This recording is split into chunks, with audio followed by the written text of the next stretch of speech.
NASA lies to you in ways that would be obvious to any parent who has a child who eats cookies from the cookie jar and then lies about it. But we don't hold NASA to the same level of, what's the word, accountability that we hold our own children or nephews or cousins, little brothers, all that kind of stuff. We have, let's say that we live in our little house or apartment and for some reason we have a cookie jar. The cookie jar is glass, we can see right through it, we can see the cookies, and our kid is right there. We come in and the kid's hand goes behind his back and wipes the, you look at the cookie jar and you look at the kid and half of the cookies, it's like 12 big cookies, are gone. And you look at the kid and you go, what just, I've been gone for 2 hours. And the kid says, now hold on a second, I know what this looks like, but there's a mystery particle that is coming through and I need money to study the mystery particle that's causing the disappearance of these cookies. All right, shut up, go to your room. And you go behind the back and take the cookie and put it back. Not very difficult to figure out. Now, what happens when NASA plays the cookie jar game? We believe them. We send them money because they're big grown-up scientists and they have guys like Neil deGrasse Tyson out front saying, I'm in charge and I'm a scientist, and he goes on Jon Stewart's show and they fillet each other and shake hands and high-five that they're against young Earth creationism. But I got to tell you something.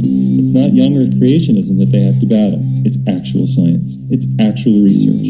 Here's an article from space.com taking a Hubble NASA photo directly from the NASA.com website and even quoting the first line. It goes like this. This NASA Hubble telescope image shows the distribution of dark matter. Did you hear that? It shows dark matter. It shows where the dark matter is. It shows that we can see the distribution of dark matter in the center of giant galaxy cluster Able 1689 containing about 1,000 galaxies and trillions of stars. They told us that we're going to see the dark matter. What's the next line? Dark matter is an invisible form of matter. Wait, that accounts for most of the universe's mass?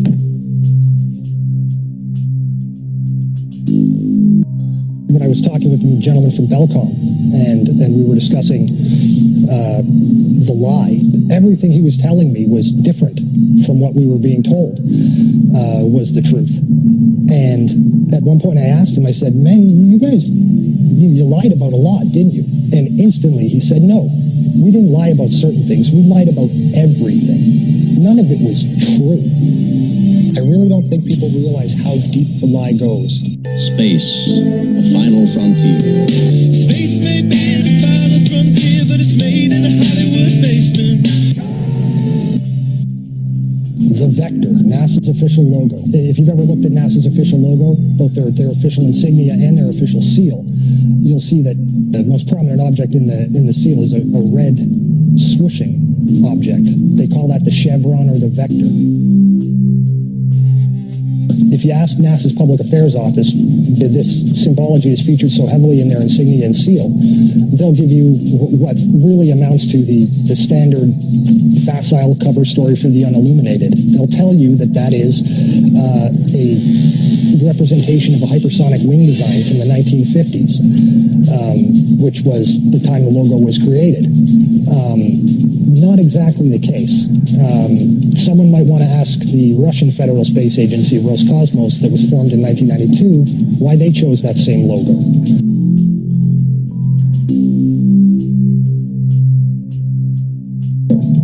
And while you're at it, you can go ask the Chinese, who formed their space agency in 1996, why in the world they're using a hypersonic wing design from the 1950s as their official logo. Then you can ask the Japanese, the South Koreans, Taiwanese, Malaysia, Mexico, Iran, all of these countries, even Bulgaria, they all utilize the vector symbology in their space agency logos for their national space agencies.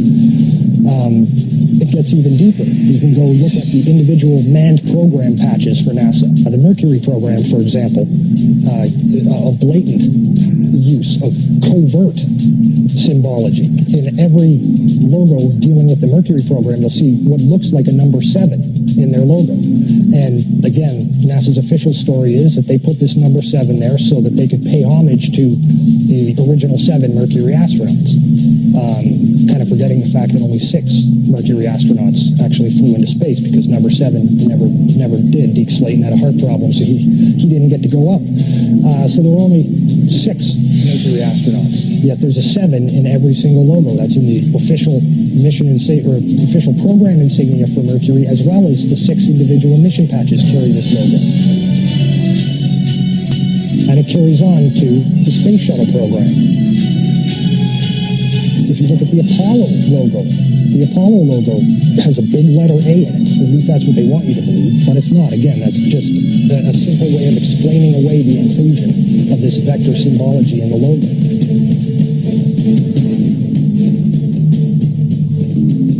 If you go to the Space Shuttle program, the original Space Shuttle STS program patch is a triangular patch that, again, hides the use of the chevronic vector symbology. And that also goes for many of the STS-specific mission patches.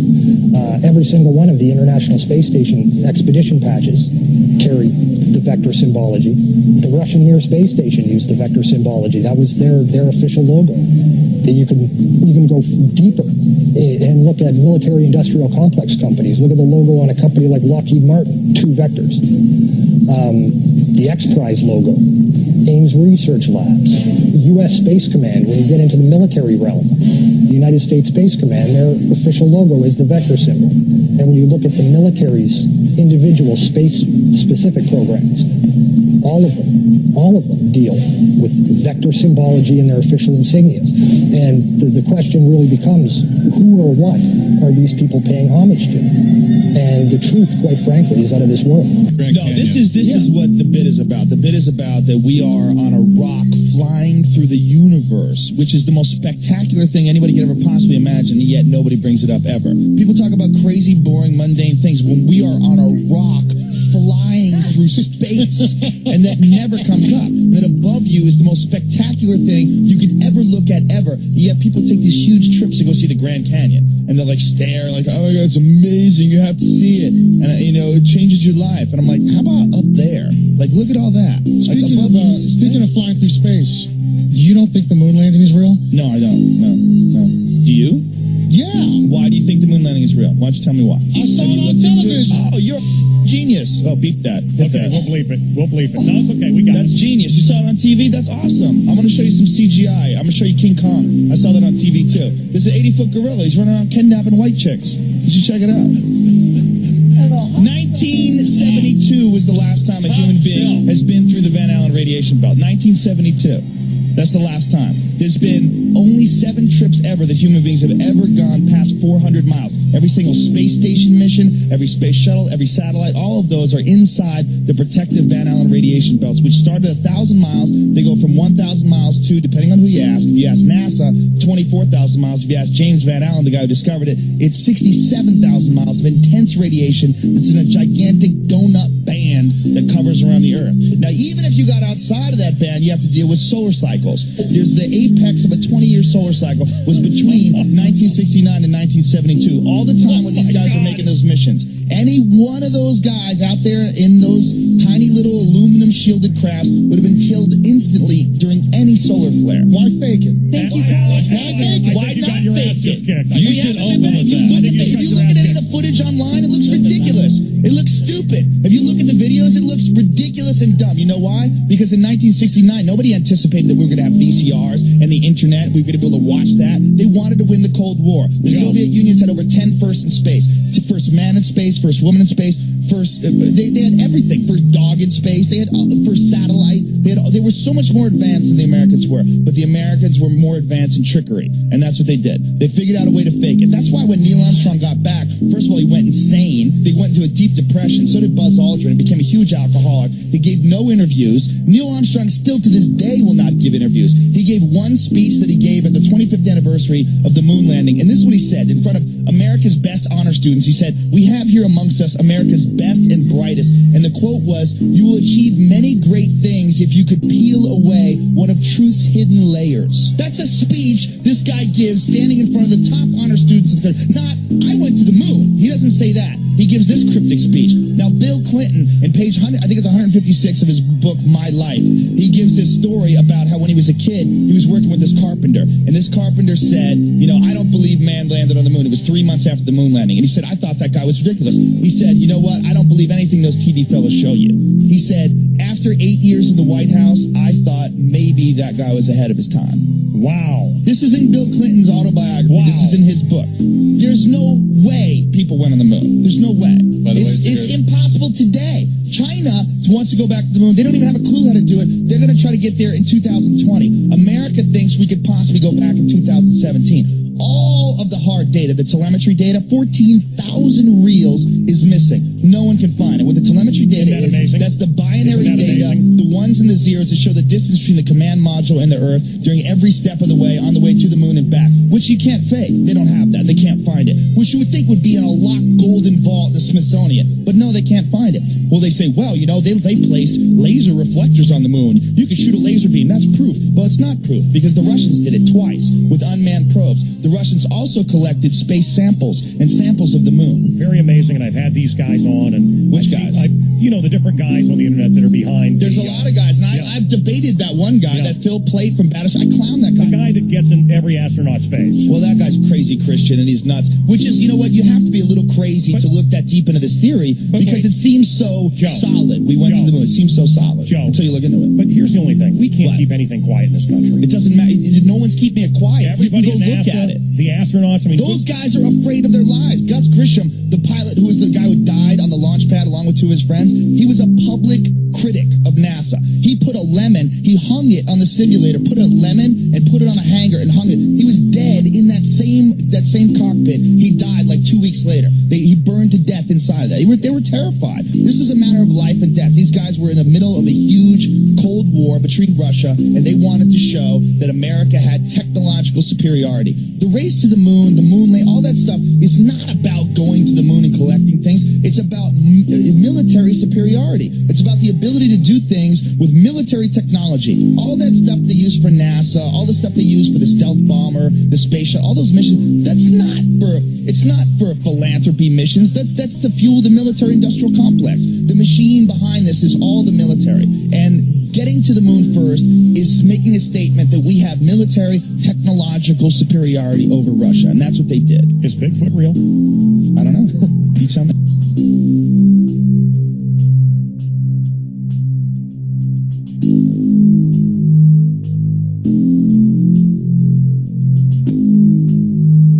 Aaron Rainin has a documentary called Did We Go? Did We Go? Did We Go? Aaron? Well, Glenn, what do you think? Do you think we landed on the moon? Yeah. Now, how do you prove it? What's your evidence? I will tell you this, Aaron, and I'm really bummed, but Mr. Aldrin is in the hospital, but I talked to him about an hour ago. I called Buzz up in the hospital, and I said, hey, Buzz, could you be on the show tonight? And he's like, in the hospital, can't talk. walk along. And I thought, conspiracy. I asked him, did you walk on the moon? And he said, yeah. I said, have you heard this theory from this guy? And he said, yeah, I have. I said, does it hack you off? You were on the moon walking around. And he said, no, you can't let people like that hack you off. No, I walked on the moon. So I'm going to trust Buzz. Well, I I could trust you. Well, I mean, let's say you trusted your television set, really, didn't you? That's how most of us believed it. No, I got it from Buzz. Yeah, well, I got it from Buzz. I mean, for instance, let's think about what you believe on TV. I'm actually nowhere near this bridge. This is shocking. My gosh! But Is it's a this the television magic set of behind television? me. Yes. Oh my! So, a grainy moon landing. I mean, Glenn, to me, it's incredible that we can keep track of Egyptian pots from 2,000 years ago, but we lose tapes made only 40 years ago. Well, wait a minute. There is a very good explanation. It's the government. You tell me how let me give you two things on the government. One, tell me the thing that the government has done right. Okay, they're keeping tapes? No, not so much. Second of all, do you really think with the New York Times of the world that the government could keep this secret for this long? Well, let's remember, first of all, there was a Cold War going on, right, and us landing on the moon sent a real strong message to the Soviet Union that we could plop a nuke bomb right there. Okay, I hear what you're saying. No, I mean, come on. Hey, man. Listen, watch the film. Did we go? You'll see where I actually traveled. What happened to the missing, like the Challenger guys? Where are they? Have we rented families to weep? Well, I'm just an expert on the moon landing, and what I can say, and I know you have a tape there, is I tracked down Gene Kranz, who's the flight director of Apollo 11. He admitted to me the tapes are missing. All right, go ahead. Play Gene Kranz, please. I haven't seen anything that indicates the telemetry data is even in existence, and as I said, even if we had it, we don't have the machines to play it back. But your own research has shown the telemetry data is missing. That's right. It's missing. How am I going to prove it? You know, this film, Did We Go, at moonhoax.com, was commissioned by the state of Ohio in anniversary of the 30th anniversary, and I couldn't prove it. I mean, if I can't get a hold of those telemetry tapes, those original videotapes, how are you going to prove it? Moon rocks fall in Antarctica. I sent a laser beam to the moon. You know, let me do this. Okay. You also have another clip that I saw, and an interview with I Buzz thought Aldrin. you were a nut job, and then I saw this clip, and I thought, Where were you on July 20th, 1969? I was on the surface of the moon. Well, did you see the twitch? The little mouth twitch? I mean... The what twitch? The mouth twitch after he said I was on the surface of the moon. You're the expert. You interview people all the time. Is he lying, Glenn, or is it just... You know, it's like Peter Pan. They just want us to believe in the moon landing like Peter Pan, Aaron, and I just won't accept that. I do have to tell you that I believe you. Thank you, Glenn. All right, you bet. Aaron. Mr. Armstrong, I do realize that when you were on the moon, you had very little time for gazing upwards. But could you tell us something about what the sky actually looks like from the moon? The sun, the earth, the stars, if any, and so on? The sky is a deep black when viewed from the moon, as it is when viewed from cislunar space, the space between the Earth and the moon. The Earth is the only visible object other than the sun that can be seen, although there have been some reports of seeing planets. I myself did not see planets from the surface, but I suspect they might be visible. The Earth is quite beautiful from space and from the moon. It looks quite small and quite remote, but it's very blue and covered with white lace of the clouds, and the continents are clearly seen, although they have very little color from that distance. What about the sun? Did you see any trace of the corona? No, the glare from the sun on the helmet visor was too difficult to pick out the corona. The only time we could see the corona was during an eclipse of the sun from the moon. That is, when we were flying through the moon's shadow and could observe the solar corona peeking out from behind the moon. Stars like in space? Like, are they just brighter than on Earth, or how would you describe it? They're brighter, but they're different. A lot of things different about them. One, you don't have the atmospheric distortion, so they don't twinkle, right? So you see lots of points. and you see lots of points, literally millions of them. There's, the thing about Carl Sagan, billions and billions, there really are billions and billions of stars, and you can see them. In fact, they're so numerous, it's very difficult to pick out the constellations you and I see here on the ground. And I live in Colorado, and you get up on a clear night in Colorado, up in the mountains where there's no light, and you can see all these stars. Well, multiply that by 1,000. That's what it's like in space. And then when you're outside doing a spacewalk, and you have that one or two opportunities where you can let your eyes adjust, you can start to notice that some of the stars have colors we don't see here on the ground. So you see these pastel colors, light yellows, light pinks, light oranges, even light red ones, and light blue. There's all kinds of colors that you can see in these stars that you can't see here because it's filtered out by the atmosphere.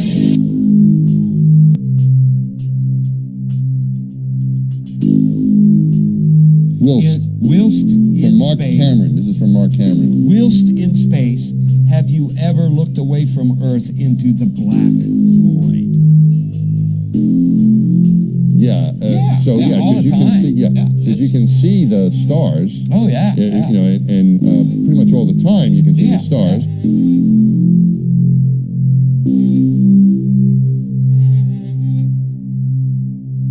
We were never able to see stars from the lunar surface or on the daylight side of the moon.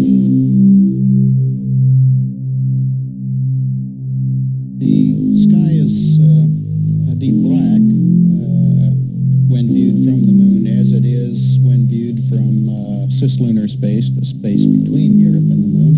And we cannot see stars. It's not a black void. I mean, it's black, but there's all kinds of little polka dots. There's all the stars there, and the cool thing is about it, you can see it during the day. And when you're in space and you're looking into deep space and you're on the sun side of the orbit, the sunlight washes out all the starlight, so you can't see any stars, just like here on Earth. There's all the stars there, and the cool thing is about it, you can see it during the day.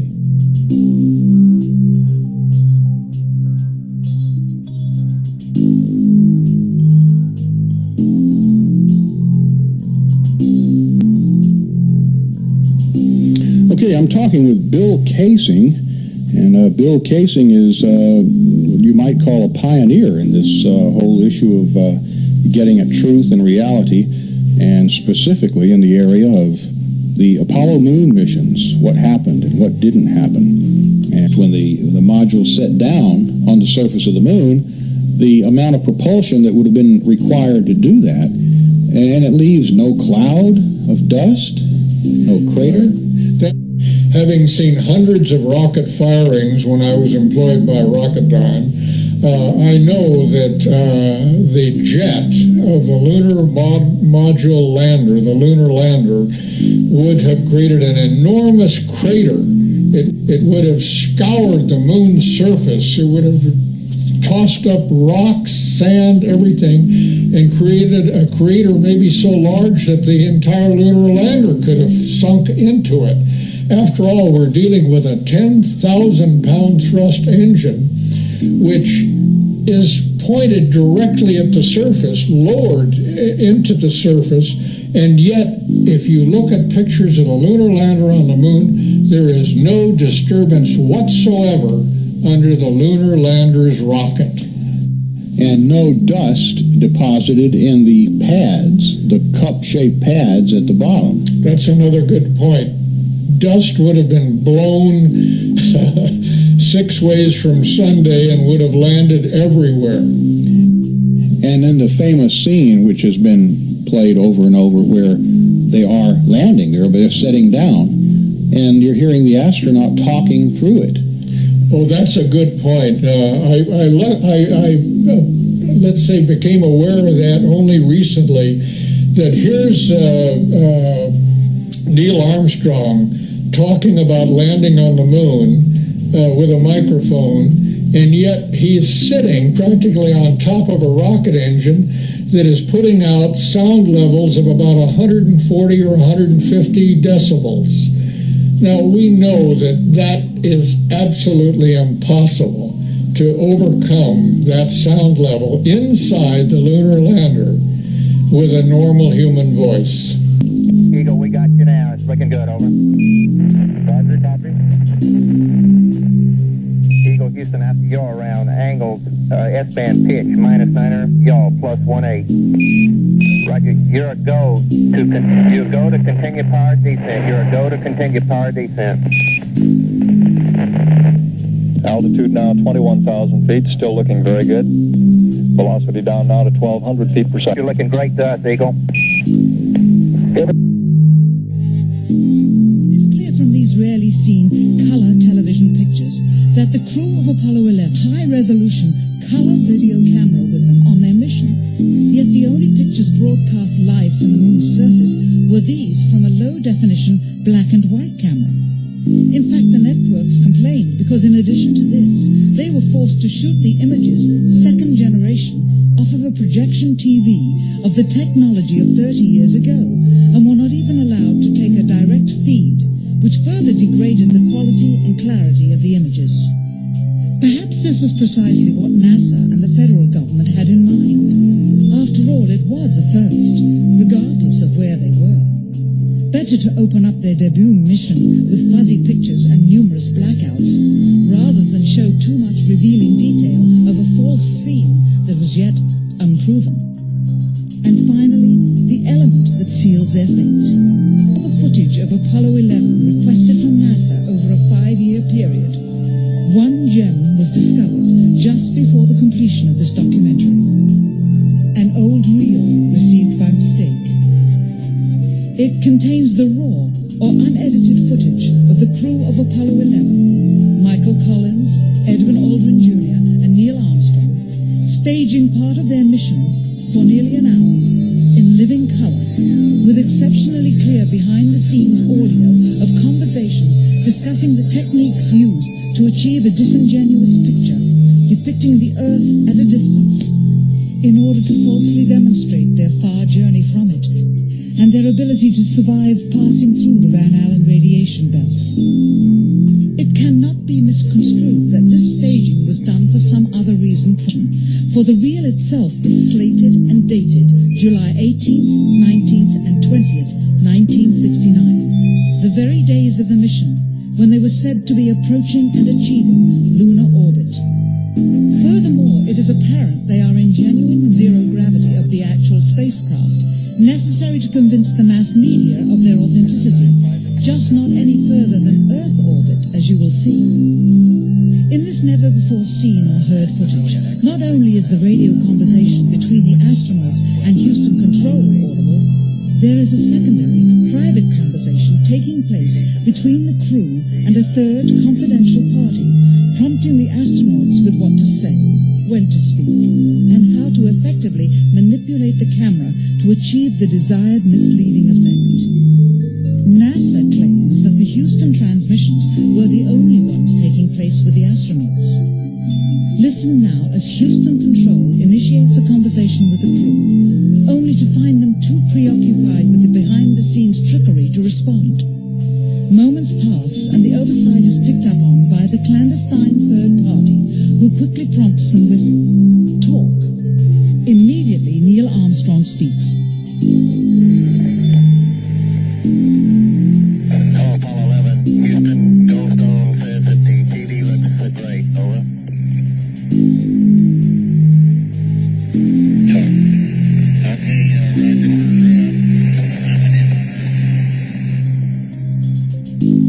Again, the illusion they are attempting to create is the Earth at a distance to demonstrate their far journey from it and their ability to survive passing through the Van Allen radiation belts.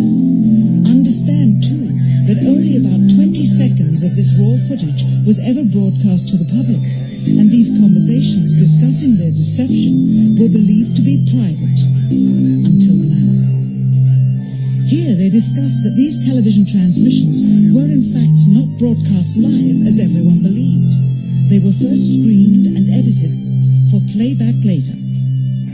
Roger, Neil, we just wanted a narrative such that we can, when we get to playback, we can sort of correlate what we're coming. Here they discuss the fact that they have turned out the lights and have blocked out sunlight from entering the spacecraft through the other windows, as to not cause any reflected light to fall onto the spacecraft's wall in the foreground. Okay, very good. Well, we shut out the sun coming in from the spacecraft, so it's looking through a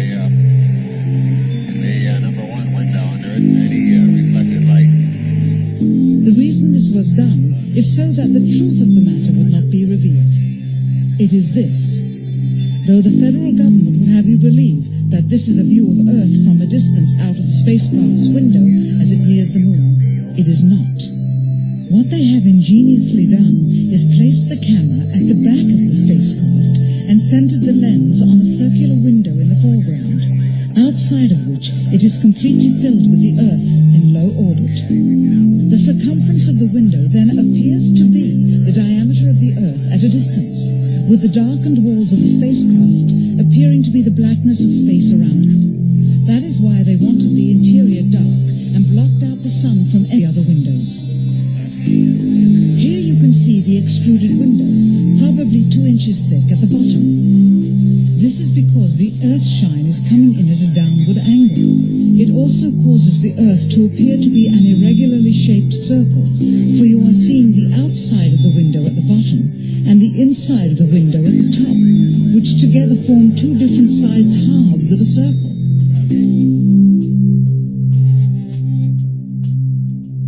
Apollo 11 photographs have a ton of inconsistencies, not the least of which is this spotlight effect we can see here. If you play with the brightness a little bit, it accentuates the fact that the guy is standing in a circle of light. In more than one photograph.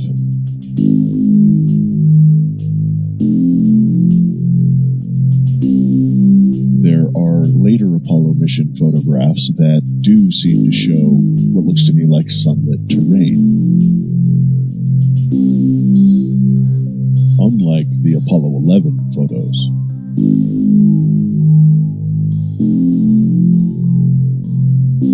The problem with the next photograph is that they took no other light source with them to the moon. The sun is the only thing that's lighting things up there. He's in the shadow of the lunar module, so how do we see reflections off his boot heels? And how does one leg cast a shadow on the other leg? These types of things are all indicative of another light source. They're consistent with another light source to the right of the camera. The copper-colored piece of equipment in this next series has solar panels coming out the right and left sides. Now, that right side isn't exactly what I would associate with 1960s solar technology, but what do I know? Maybe the cameraman will step to the left and give us a view of that left-hand solar panel. Okay, see, that is what I expect to see out of solar technology, sort of a glassy, mirrory, reflective finish there. Not this matte black kind of coloring. I don't understand why they're different.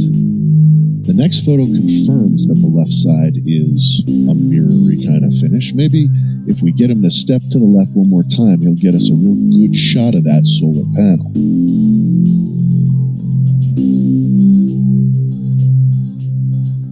Look, man, you cannot start with this, proceed to this, and end with this.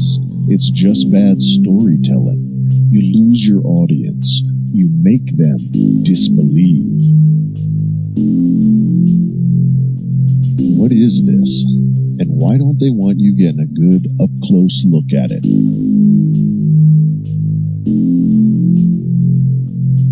Keep in mind, the argument my government wouldn't lie to me about that is the moralistic logical fallacy.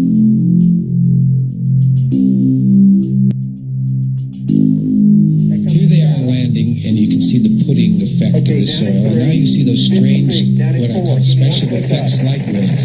If that were really sand, it would be covering up all of that, which is beneath it. But it doesn't fill in holes, doesn't cover mounds. And it looks like light rays photographed underwater, not dust being shot away at a 10,000-pound thrust rocket engine. And you can see here, nothing gets covered up, nothing changes when it lands. There it is.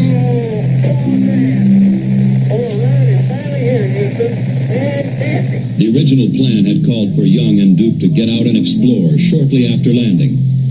However, the near abort had lasted 6 hours. The tired astronauts would sleep.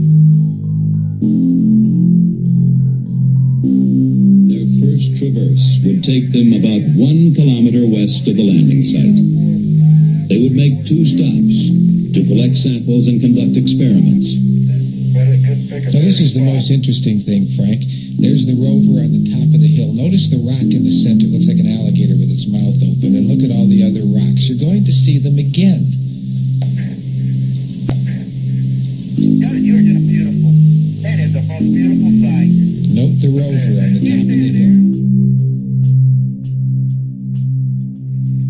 Today they were headed a little over 4 kilometers south to climb their rover up the side of Stone Mountain. Man, we are really going up a hill, I'll tell you. Their first station, a crater 700 feet above their lunar module. And there it is again, Frank. The same mountain, the same alligator rock, different time, different day, no rover in the background. This has to be your biggest embarrassment. This was a stage set somewhere in America. Absolutely unreal. They should have caught this, but they didn't. If there is ever proof that you faked all of this, this frame alone would do it. Main engine start. 4, 3, 2, 1, and liftoff. Liftoff of the 25th Space Shuttle mission, and it has cleared the tower. Engines at 65%. 3 engines running normally. 3 good fuel cells. 3 good APUs. Velocity 2,257 feet per second. Altitude 4.3 nautical miles. Downrange distance 3 nautical miles. 15 seconds. Velocity 2,900 feet per second. Altitude 9 nautical miles. Downrange distance 7 nautical miles. Flight controllers here looking very carefully at the situation. Obviously a major malfunction.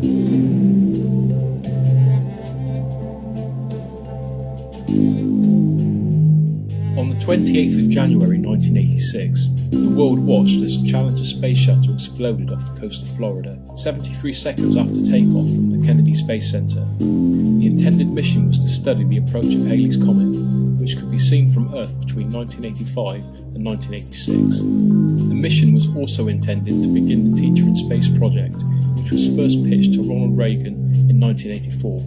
The intention of this new method of teaching was to take school teachers into space, where they could record their findings and share them with students once they returned to Earth. Krista McAuliffe was one of the 7 crew members of the Challenger and was meant to be the project's first participant. McAuliffe and 6 other members, Dick Scobie, Michael J. Smith, Ronald McNair, Ellison Onizuka, Judith Resnick and Gregory Jarvis were all reported to have died that day, and of course they would have. The whole world saw, or at least would have heard, of the shuttle exploding in dramatic fashion. Now the explosion was said to be caused by the erosion of the O-ring seals of the rocket boosters due to the unusually cold weather. These eventually disintegrated after takeoff and led to the explosion. Moving on almost 30 years, a conspiracy theory hit the internet in May of 2015, which suggested, with a very respectable argument, that the crew of the Challenger, or at least 6 of them, are actually alive and well today. Post shows recent pictures of individuals thought to be the same crew members, some with undeniable likenesses, along with information on their whereabouts and even their professions. Now before I look at each individual crew member, it's worth mentioning that I do wonder why it has taken 30 years for this theory to emerge. This information, if accurate, must have been available for some time now. Some conspiracy theorists believe that there was no explosion at all, the whole thing was fabricated. The same people would say that the moon landing, only 3 years before the space shuttle program began, was an elaborate hoax too. If there was an explosion that day, there must have been crew on board who perished. The real question here is, were the crew who died on board the Challenger the same crew of individuals the world had become so familiar with? Did NASA have doubts about the safety of the mission? Were they protecting these would-be heroes from a mission they thought to be too dangerous? And if the mission was a success, would they be heralded as heroes who weren't even there, having their roles played by a less important, disposable crew? These are all additional questions that came to me whilst wondering why NASA would want to cover up this case, if indeed they did. For now though, let's look at the alleged crew members. Francis Richard Scobie, or Dick Scobie, was commander of the ill-fated Challenger. He was a celebrated combat aviator during the Vietnam War, after which he was awarded the Distinguished Flying Cross, an award given in the US for heroism and extraordinary achievement during times of war. He also gained many other accolades over the years. His part in the 2015 conspiracy theory is supported by a photo of a man by the name of Richard Scobie, a chief executive working for a Chicago-based advertising agency called Cows in Trees. Looking at this image, there is no doubting the likeness, but it's worth mentioning that the likeness on the photos which appear on the agency's website are less apparent. Was the image that the conspiracy theory relied on manipulated? Possibly, but 30 years have passed and it's reasonable enough to think that it could be him. Michael J. Smith was named as pilot for the Challenger mission. In 1963 he graduated from Beaufort High School in South Carolina with a Bachelor of Science degree and went on to achieve a Master's in Aeronautical Engineering in 1968. He flew during the Vietnam War and was said to have flown 28 different types of civilian and military aircraft, logging 4,867 hours of flying time before joining NASA. His part in the 2015 conspiracy theory is supported by a photo of a University of Wisconsin professor by the same name. Now, according to the university's website, this man does exist, and there is no doubting the staggering likeness in the two photos, albeit 30 years apart. In fact, out of all of the supporting conspiracy photos, Michael J. Smith of Wisconsin holds the strongest likeness to his 1986 would-be doppelganger. In fact, the Michael J. Smith at the University of Wisconsin is thought to have been born in the same year as the astronaut. Another unbelievable coincidence, or just further proof that he is in fact the astronaut in question. Incredibly, 2 of the 6 crew members thought to be alive today are accused of lying about being their twin siblings, the first being Ronald McNair and the second being Ellison Onizuka, both mission specialists on the Challenger. Ronald McNair graduated from MIT in Massachusetts, then became a staff physicist at the Hughes Research Lab in Malibu, California. Onizuka began duty with the United States Air Force in 1970, where he served as a flight test engineer and test pilot. Both men were selected by NASA for the astronaut program in 1978. Ronald McNair is said to have taken on the name Carl McNair, and Ellison Onizuka is now known by conspiracy theorists as Claude Onizuka. If you are to believe the conspiracy, both these men give lectures at universities under their new guises, lectures about their brother's rise to working for NASA from humble beginnings, both quite recently appearing at the University of Hawaii. Interestingly, a blogger by the name of Aoin posted an in-depth report on fellowshipofthemind.com about both men and the results that Ancestry.com had regarding the existence of their twin brothers. The results suggested that neither twin existed, as birth dates and parents' names yielded no definite results. Although this is not definitive proof of a conspiracy, it's interesting nonetheless. So, are Carl and Claude the twin brothers of Ronald and Ellison, or is this just another lie in a NASA conspiracy? Now, the case of Gregory Jarvis is an anti-conspiracy theorist's dream. In 1962, Jarvis graduated from Mohawk Central High School in New York. He was later bestowed with the honour of having the school named after him. He received a bachelor's degree in electrical engineering from the State University of New York in 1967, and a master's degree in the same discipline from Northeastern University in 1969. Jarvis joined the United States Air Force the same year and served until 1973. Snopes.com believes that there are no doppelganger images for Jarvis, simply because the theorists couldn't find anyone with the same name and likeness as the payload specialist. Could this be the case? If the theory is correct, maybe Jarvis disappeared into obscurity, or maybe, just maybe, he was on the Challenger at the time of the disaster, a less important, disposable pawn in NASA's game. Resnick was a graduate of Firestone High School in 1966, and in 1970 received a bachelor's degree in electrical engineering from Carnegie Mellon University in Pittsburgh. In 1977 she earned a PhD in electrical engineering at the University of Maryland. Soon after that, Resnick was employed by RCA as a design engineer, and later worked with various NASA projects contracted to the company. Now, there is a lot of information on a Judith Resnick, who is a law professor at Yale University, along with information on her years as a scholar studying at the New York University during the mid-1970s, as well as her work as an author. But at that very same time, Judith Resnick of NASA was thought to be 250 miles away in Maryland, going through a divorce, but soon to achieve a PhD from the State's University. In 1980, Professor Resnick joined the faculty of the Southern California Law School. It said she remained in California for the next 17 years, which would place her in California during the time of the Challenger disaster. But the plot thickens. According to veteranstoday.com, following his daughter's supposed death, Marvin Resnick, father of NASA's Judith Resnick, moved to California from Ohio and collected $2 million from the manufacturer of the Challenger's O-rings, the failure of which had been determined by NASA as the cause of his daughter's death. If this is the same Judith Resnick who worked for NASA, could this background information on her academic years be fabricated? If the conspiracy theory is fact, then maybe her now wealthy father moved to California to be with her. Again, as with all these cases mentioned here, the accompanying photo does look like it could be the very same person 30 years on. In 1970, Krista McAuliffe received her bachelor's degree in education and history from Framingham State College in Massachusetts, and then a master's in educational supervision and administration in 1978. She took a teaching position at Concord High School in New Hampshire in 1983. In 1985, she was selected to participate in the NASA Teacher in Space project, and, as mentioned before, was scheduled to become the first teacher in space. Next to Gregory Jarvis, I think the case of Krista McAuliffe is probably the most difficult for conspiracy theories to argue, as the accompanying photo's likeness is vague. However, there is a Sharon McAuliffe in Alberta, Canada, a professor at Syracuse Law whose academic years are stated as being spent at the universities of Notre Dame and Syracuse. These alleged academic years place her well clear of the Massachusetts-based McAuliffe, but it doesn't mean that the information wasn't fabricated. The strongest argument here is that NASA's Krista McAuliffe's birth name was Sharon Krista. Again, it seems unusual that there is another person, again in a high-end profession, who holds an arguable likeness and goes by an uncannily similar name to the one NASA's McAuliffe was given at birth. Whether you are a non-believer, a skeptic, or full-blown conspiracy theorist, there is no doubting that 6 of the 7 cases are unusual. Let's look at the facts. 2 of the said crew members are said to have twins. This alone is unlikely.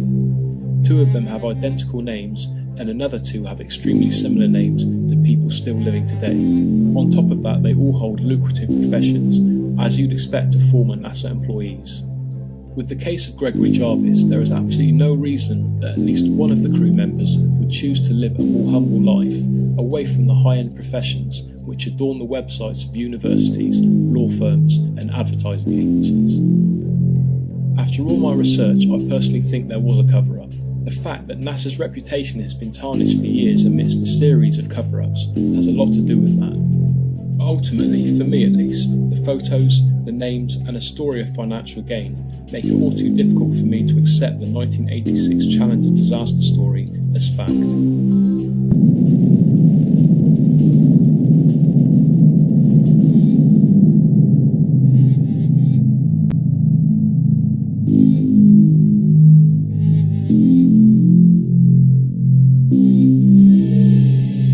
On the dark side of the moon, the secret face of our satellite planet, which only a few men in living history have ever seen, there lies a star-shaped crater called Parsons Crater, named after the rocket scientist John Parsons. John Parsons is known by several names. He was born under the name Marvel Whiteside Parsons, and soon became involved in the occult. Charles Taze Russell, who invented the Jehovah's Witness movement in America, predicted that the beginning of the end of the world would commence on October 2nd, 1914. On this very day, rocket scientist John Parsons, better known in occult circles as Jack Parsons, was born.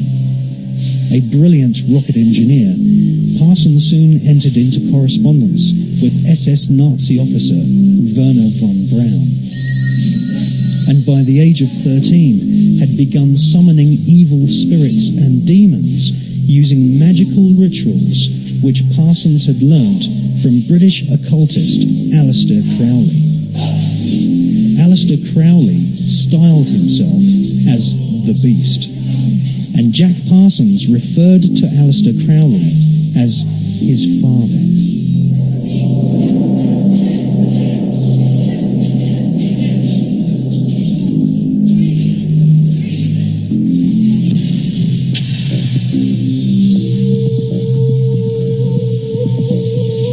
Grand Master of the Priory de Sion, Jules Verne, had written several books which strongly influenced the mind of the young Jack Parsons.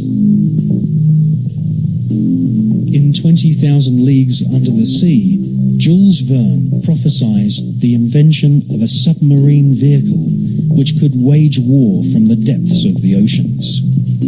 In newspaper reports read by the young Jack Parsons, he saw German U-boats launching futuristic torpedoes, travelling under the sea and causing death and chaos. Young Jack Parsons wrote in his journal that if the French author Jules Verne's submarine was a tangible possibility, then why not the rocket ship which travelled to the moon and back in Verne's other books? For most of Jack Parsons' adult years, he was an adept of occultism and a distant disciple of Aleister Crowley. When Crowley visited California and gave the go-ahead to form a new chapter of his OTO Satanic Secret Society, it was Pasadena, the hometown of Parsons, which was chosen. Jack Parsons developed and patented several liquid and solid fuel rocket engines. His patented designs are still being used to this day on intercontinental ballistic missiles such as Polaris and the Space Shuttle.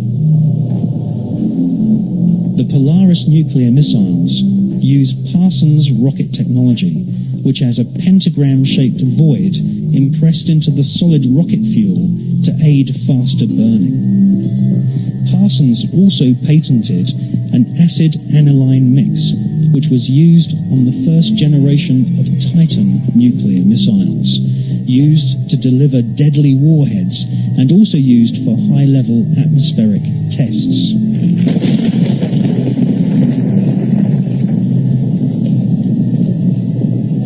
Coincidentally, Jack Parsons' occult mentor, the British beast Aleister Crowley, used to often call himself the nickname Titan.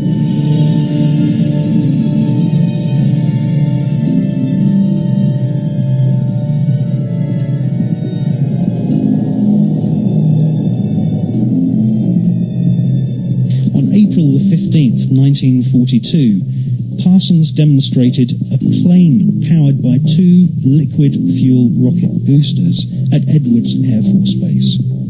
The test was witnessed by Alfred Ledding, who fronted the US military's Project Sign, which investigated UFOs and helped cover up the phenomenon for decades.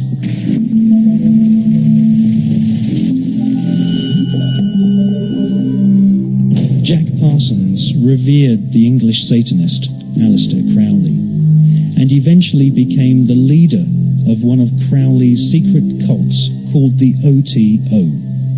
The OTO, or Ordo Templi Orientalis, claims descent from the Bavarian Illuminati, which had been revived by Adam Spartacus Weishaupt on May 1st, 1776, and had approximately 2,000 members in Masonic lodges in London, Paris, Copenhagen, Amsterdam, Munich, and Ingolstadt.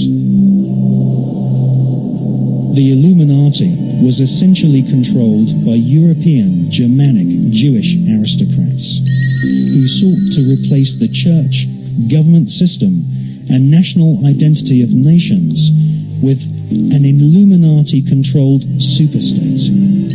The Illuminati was eventually outlawed in Europe, and the founders fled to America. They then fragmented their maverick secret society into fraternities operating from the campuses of Yale, Harvard, and Princeton.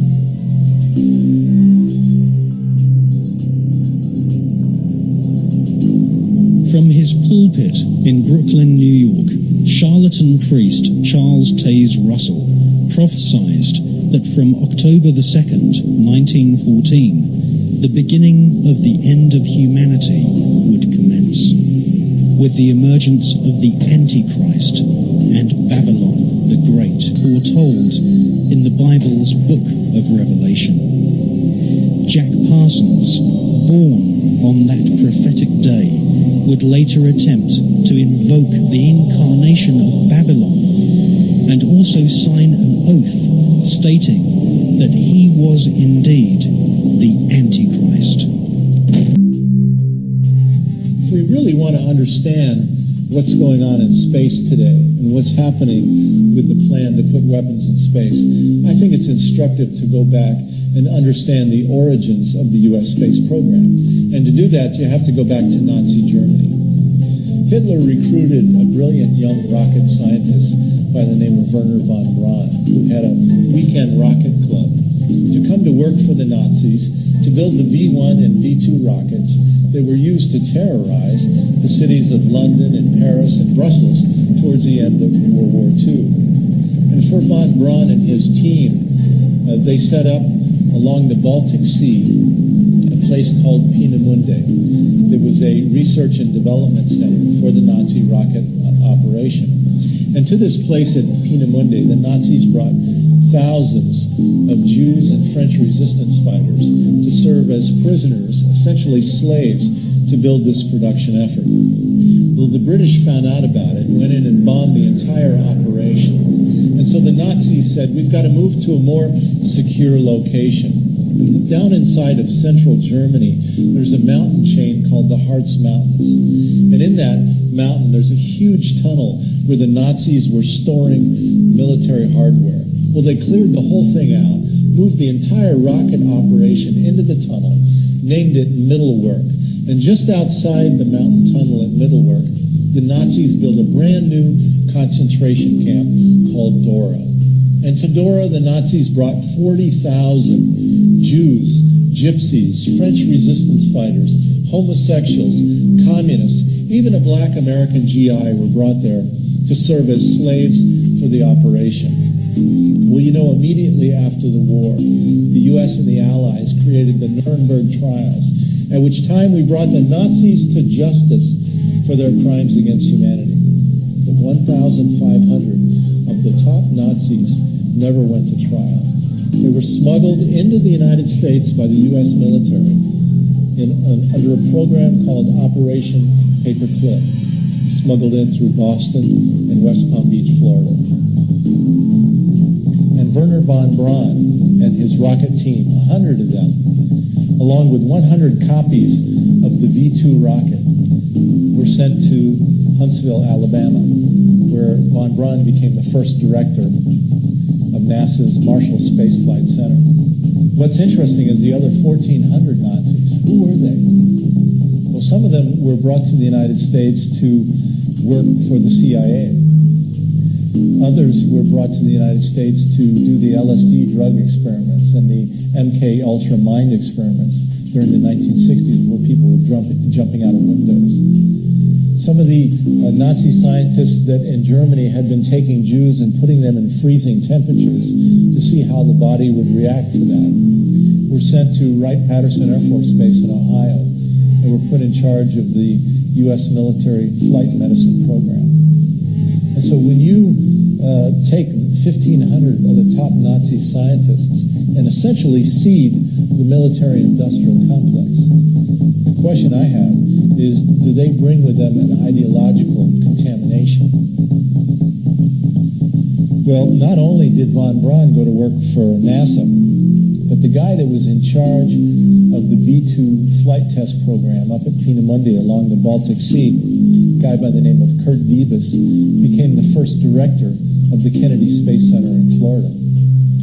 And then the man that recruited von Braun, Major General Walter Dornberger, the guy that was sent by Hitler to recruit von Braun to come to work for the Nazis, he became vice president of Bell Aerosystems Corporation in New York that made its riches building the helicopters for the war in Vietnam. In fact, in 1958, Dornberger testified before the United States Congress, saying that America's top space priority should be to, quote, conquer, occupy, keep, and utilize space between the Earth and the Moon. And in fact, later on, in a speech before a national missile industry conference, Dornberger told the assembled, "Gentlemen, I didn't come to this country to lose the Third World War. I lost two already. And then finally, the man that was in charge of production at Middleware, inside the mountain tunnel there in Germany, Arthur Rudolph, he became the first project director of the NASA Saturn V rocket program that took the United States to the moon. And so these are the essential origins of the U.S. space program. The Space Command put out a planning document a few years ago called Vision for 2020. And on the cover of it, you see a satellite hitting targets on the Earth below.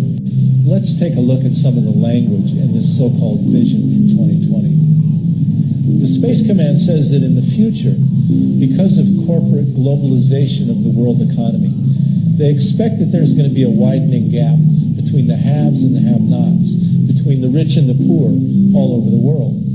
And as a result of that, the Pentagon predicts that there's going to be more and more regional instability around the world because people that are under the boot of these multinational corporations are going to organize. They're going to try to organize unions. They're going to organize to get these corporations from controlling their governments.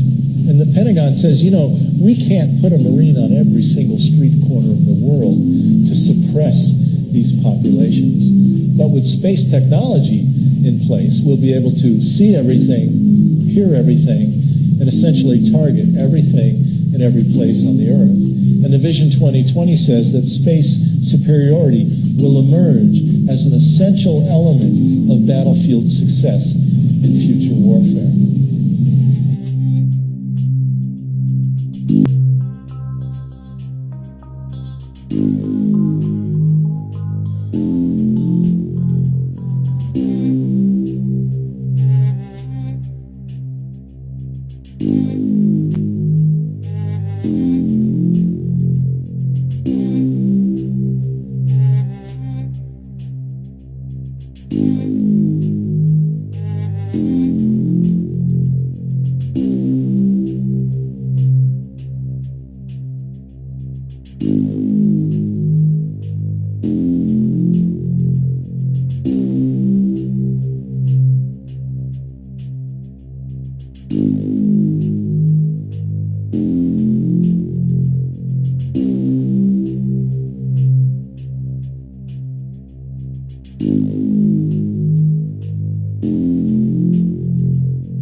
You